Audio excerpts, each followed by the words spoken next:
കുറച്ച് ദിവസങ്ങൾക്ക് മുമ്പുണ്ടെങ്കിൽ ബാല ഒരു വീഡിയോ ഇട്ടിട്ടുണ്ടായിരുന്നു. തന്നെ ഉണ്ടെങ്കിൽ ഒരാൾ 10 വർഷമായിട്ട് ഭയങ്കരമായിട്ട് ദ്രോഹിക്കുന്നതൊക്കെ പറഞ്ഞിട്ടായിരുന്നു ആ വീഡിയോയുടെ ഒരു തുടക്കമൊക്കെ ഉണ്ടായിരുന്നു. അത് ആരെ പറ്റി പറയുന്നത് നമുക്കറിയാം.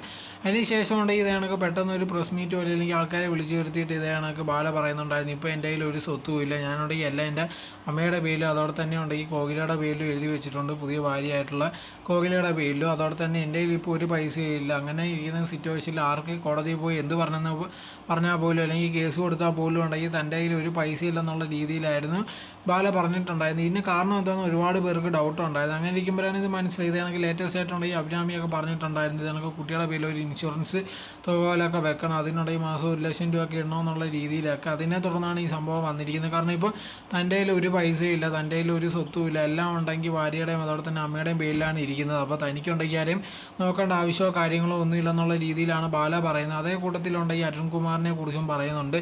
ഇതാണ് അവൻ കാരണമാണ്, ആ മുട്ട കാരണമാണ് എൻ്റെ ജീവിതം ഭയങ്കരമായിട്ട് നശിച്ചതെന്നുള്ള രീതിയിലൊക്കെ ഉണ്ടെങ്കിൽ ബാല വീഡിയോ പറയുകയും ചെയ്യുന്നുണ്ട്.